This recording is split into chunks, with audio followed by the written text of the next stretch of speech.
Hi, welcome to Woodcraft Spokane. Today we're going to talk about the Kreg Foreman. I bought this, I've shared before, I own a cabinet shop here in Spokane. I bought this about a month ago, and I've been in everybody's ear around here how great a tool this is and how much time it's saving me.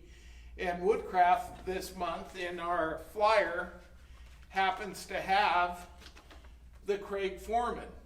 What they've done with it is they've accessorized it when you purchase it this month for a $110 value. You're getting the micro drill bit and guide assembly, which will allow you to do 1/2-inch material.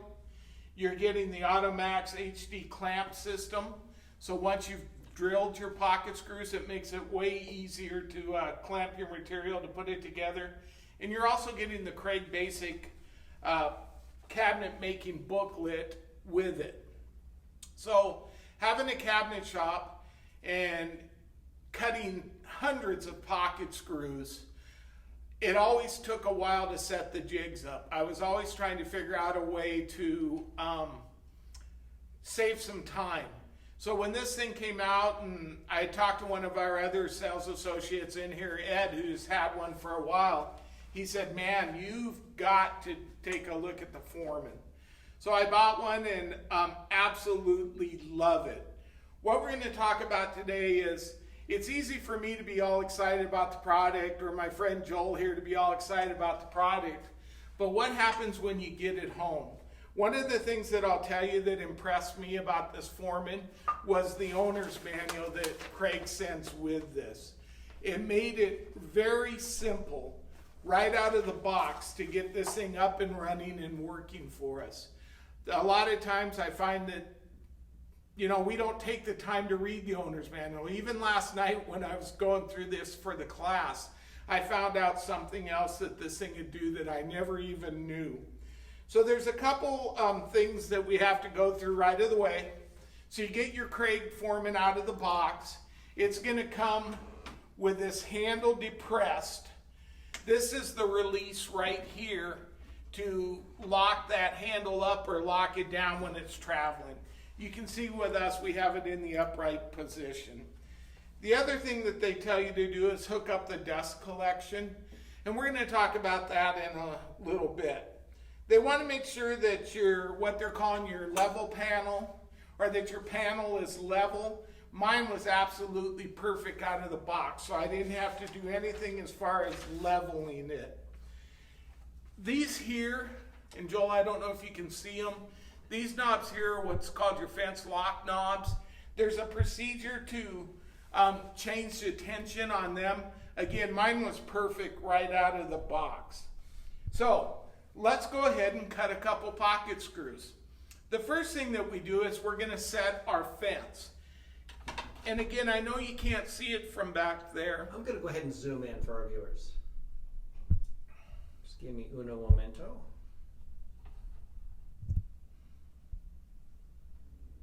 Okay. So right back here on my tabletop where my fingers are, there's actual increments that are measured out.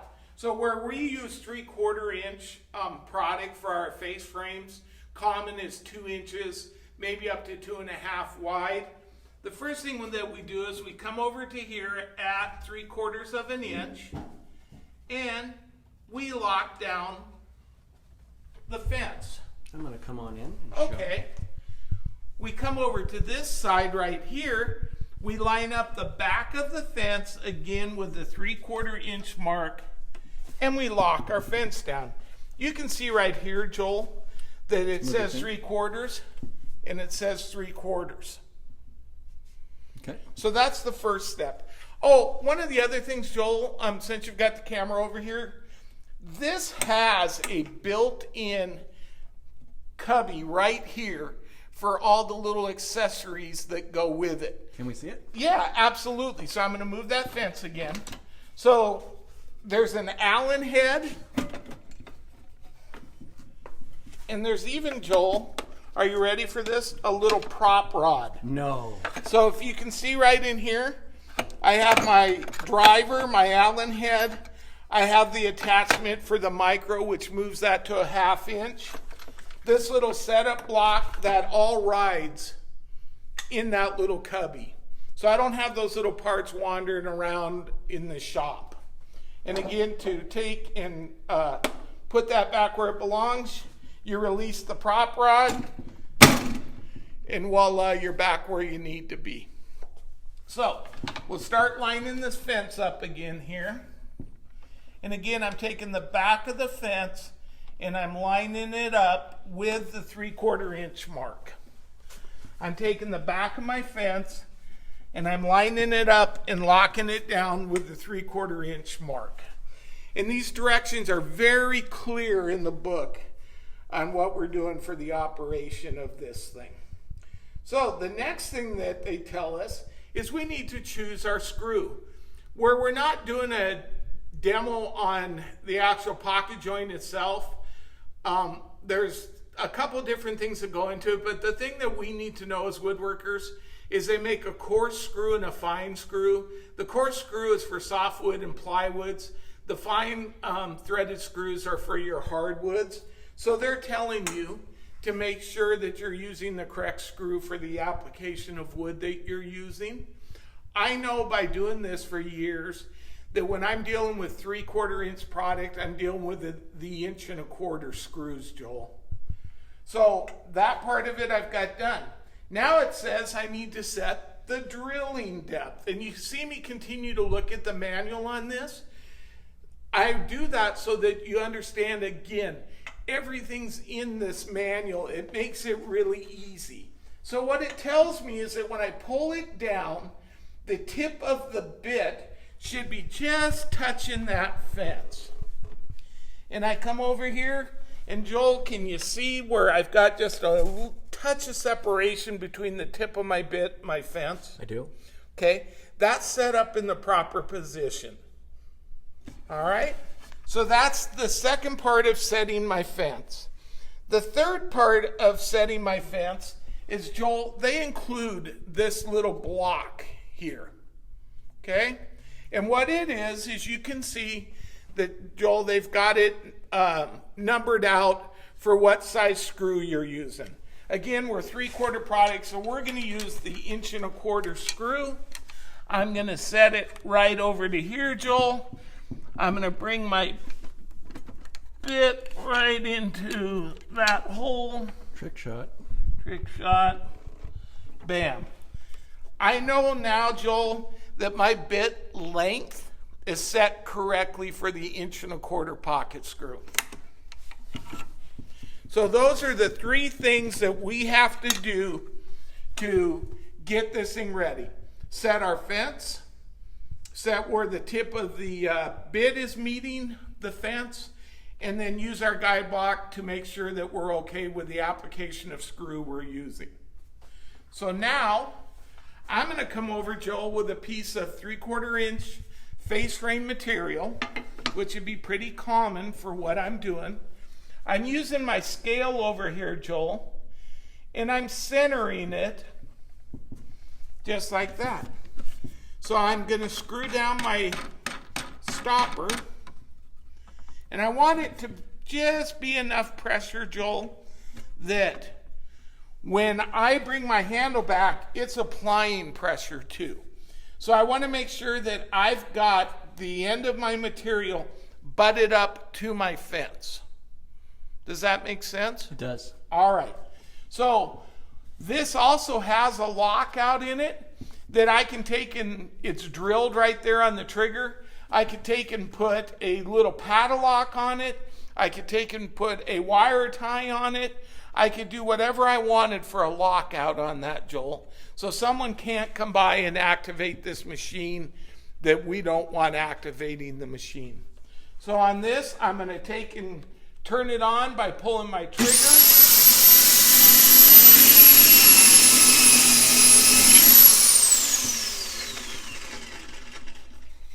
And Joel, I'm able to do the perfect pocket screw right there. So that's a single, right? Well, on a face frame, we're usually trying to put 2 of them in there, Joel. So what I'm going to do is I'm going to come over and I'm going to again use my marking right there.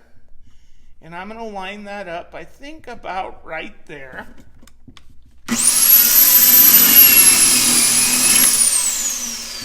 And then I'm going to come over to the opposite side and do the same thing. I'm going to come right in about there.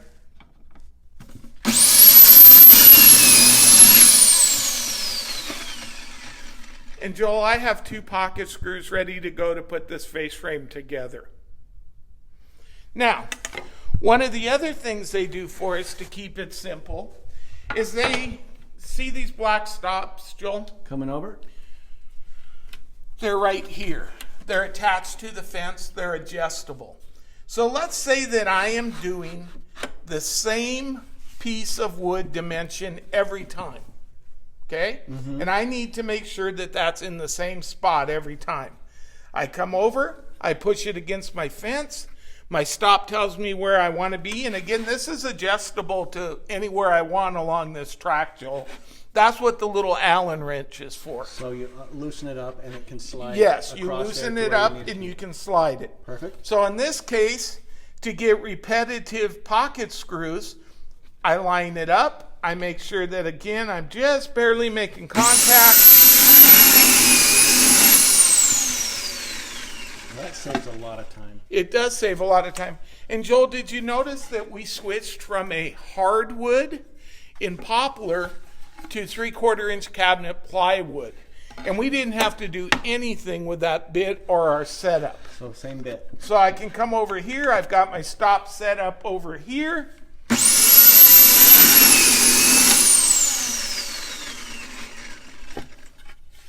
And voila, Joel, by just adjusting those stops, I can get consistent pocket screws. I can flip this piece over here and do an exact duplication. And never have to pull out my tape measure. As long as, again, I'm butted solid to my fence. I have perfectly aligned pocket screws, Joel. Beautiful. The amount of time that this system saves is crazy. How fast you can cut pocket screws with this thing. So Joel, I noticed last night, when again I was going through my owner's manual, that this thing can do something else that a lot of woodworkers struggle with, including myself. And it never even dawned on me to try this with a Kreg jig or the Foreman. A couple of the other things they talk about before we get to that, Joel, is we've already talked about the accessory tray that's hidden underneath there. These mounting holes with the rubber on them, Joel, they actually give you access so you can screw this down to your bench. And then we've already talked about the trigger lockout. Do you know off the top of your head what the size of the port is on the back for dust collection?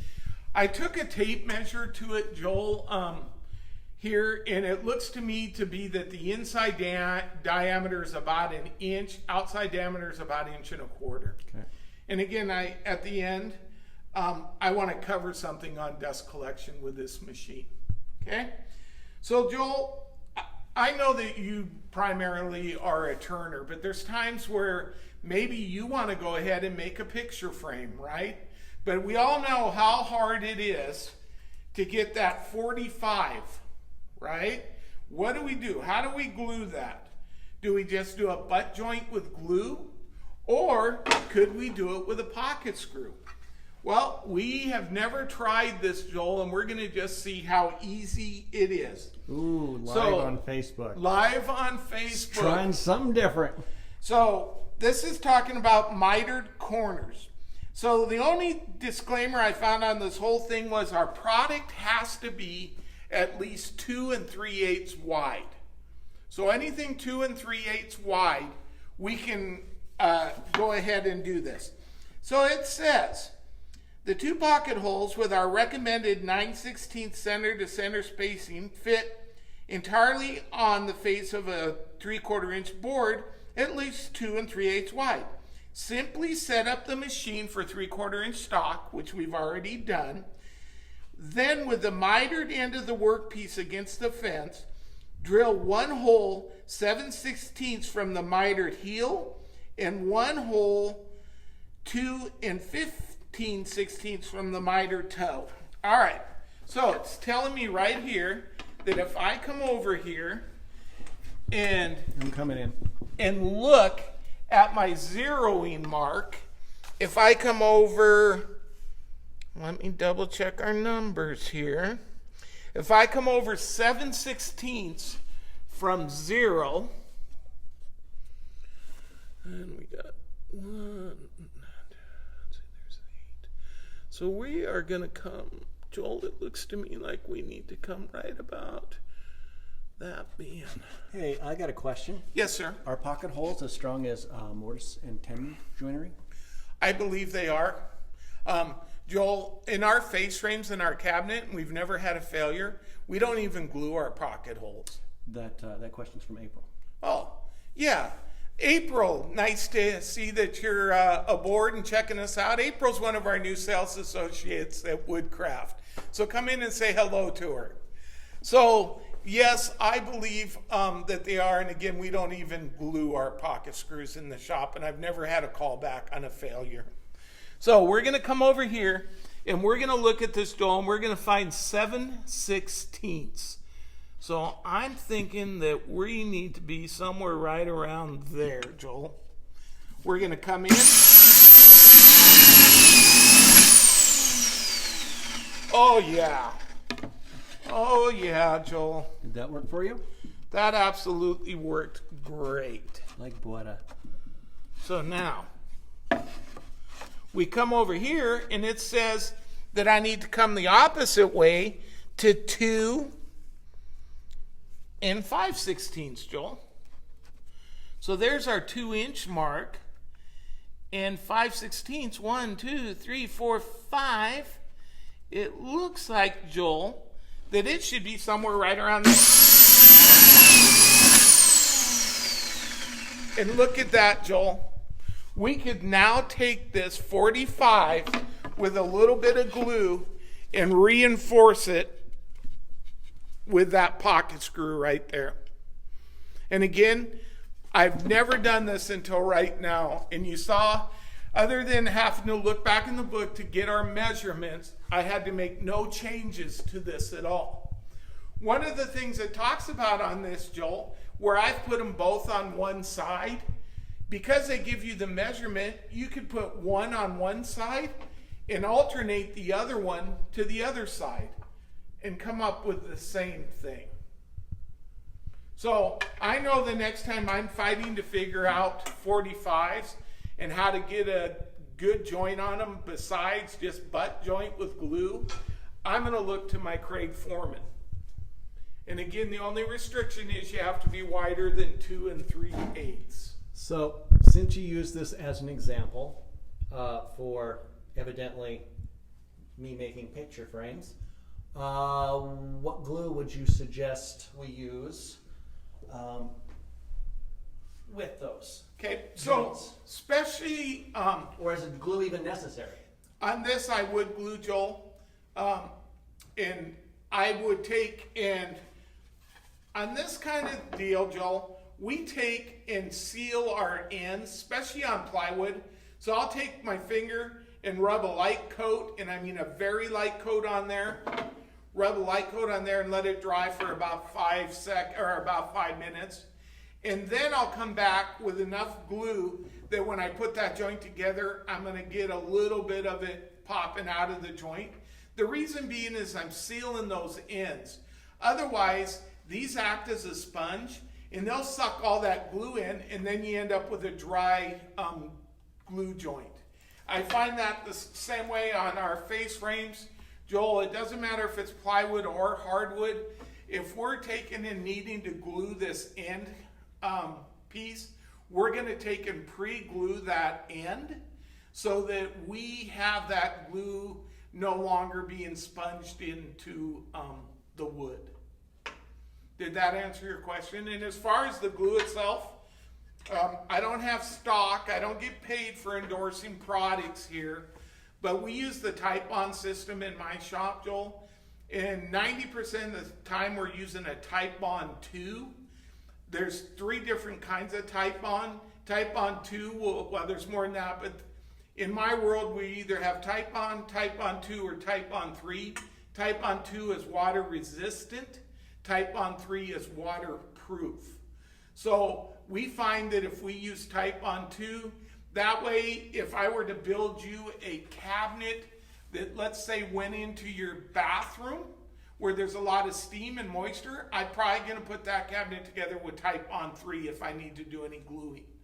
If there's a potential for it to see any type of moisture exposure, maybe it's going out in a hot tub room or something like that, I'm going to waver between Type Bond 2, Type Bond 3. The cost difference, I don't think, is $1 difference on the products out here on the shelf. We carry all 3 of them. So would you suggest I use Type Bond 2 or Type Bond 3 for a picture frame with a mirror in it for my bathroom with heavy shower? With steam, all that. Definitely Type Bond 3.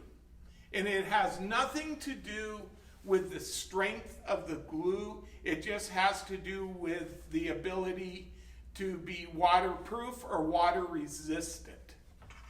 Can you use any drill bit in that machine? What Kreg does on theirs is they are proprietary to the Kreg drill bits, and we carry these, Joel. So you get the normal size Kreg pocket hole bit with the machine. In my hand here is the micro. The micro's for when we're dealing with material that's 1/2 inch. Oh, okay. So even if you're using your K5 jig and not the Foreman, you're going to be using a micro bit. The HD gives us the ability to go to the big long screws, Joel. So no, it needs to be a Kreg bit to go into this Foreman. The replacements we have, they're sitting on the shelf and ready to go. Well, you have talked about how great this is in your practice at your cabinet shop. Is there anything that you can think of that you don't like about this unit? Yes.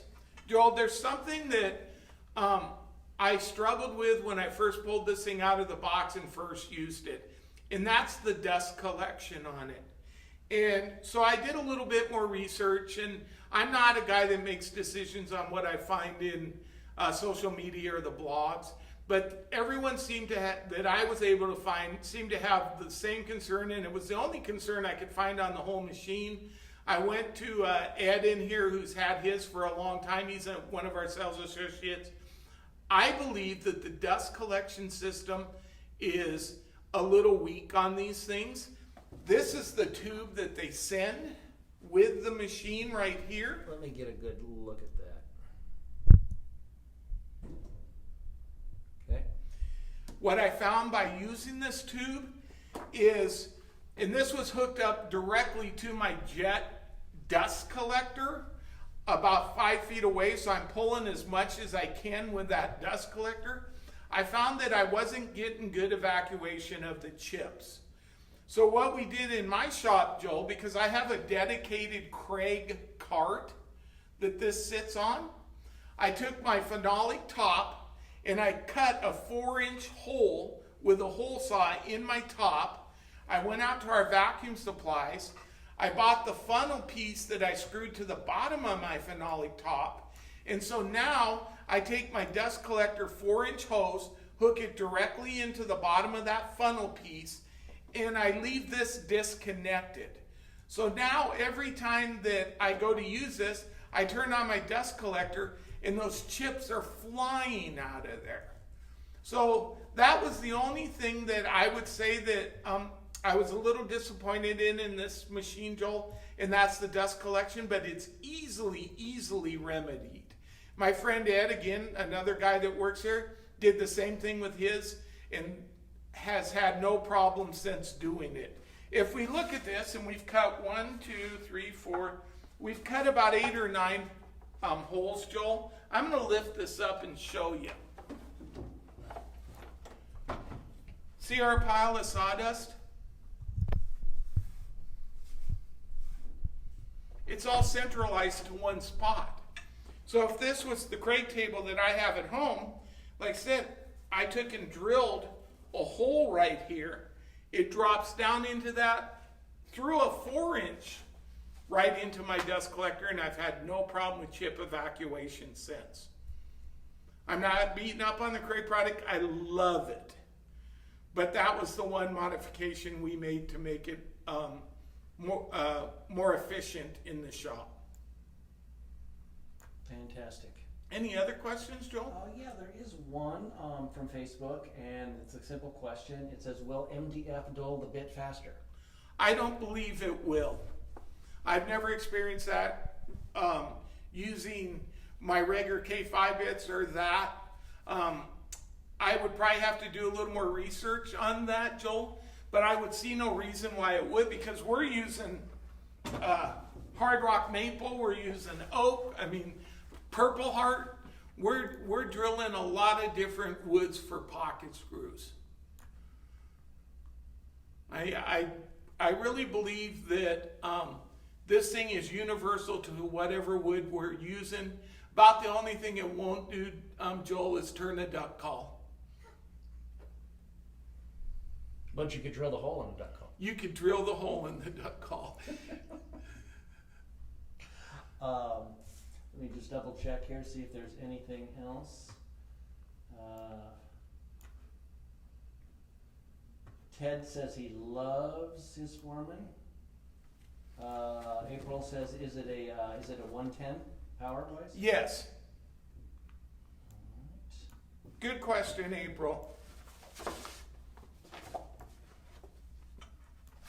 So, your overall feeling with this is it has improved your performance in the time spent in your cabinet shop. So I know yesterday when John put out the little blip that we were doing this, he said, I sure hope Steve covers some testimony on this. Joel, the first day that we brought this into my shop, it was set to 3/4, and we cut 20 pocket holes in 2 minutes. That's with pulling it out of the box, and it was ready to go. All we had to do was our setup, and we did 20 pocket holes in 2 minutes. Normally, that would take my 2 employees somewhere between 15 minutes and 40 minutes to do that same procedure, and what we're doing in 2 minutes. So as far as productivity, yes.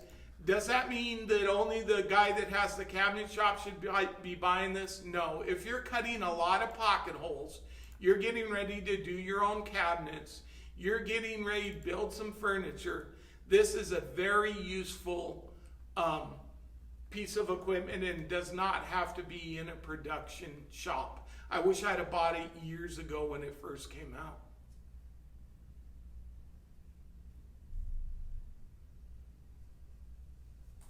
And Joel, right now, you're saving $110 on accessories for this if you come into Woodcraft this month. And when's it end? At the end of the month, Joel. Okay, fantastic. And that's in our tab. Is there a number there that people can look up on woodcraft.com in the search field to get more information? Go to 861-426. That's an excellent question, Joel. 861-426? 861-426. Perfect. That's the Woodcraft number for the Kreg pocket hole. All right. Anything else that you'd like to cover on this? No, I believe in the machine. When I get ready to teach the cabinet class in here, we'll be using this machine within the cabinet class, Joel. Okay. Okay? All right. Any other questions our viewers have? Nothing right now. All right. Well, thanks for coming and joining Joel and I today. Have a safe weekend and keep building. We'll see you at Woodcraft. Thank you. Take care, everyone.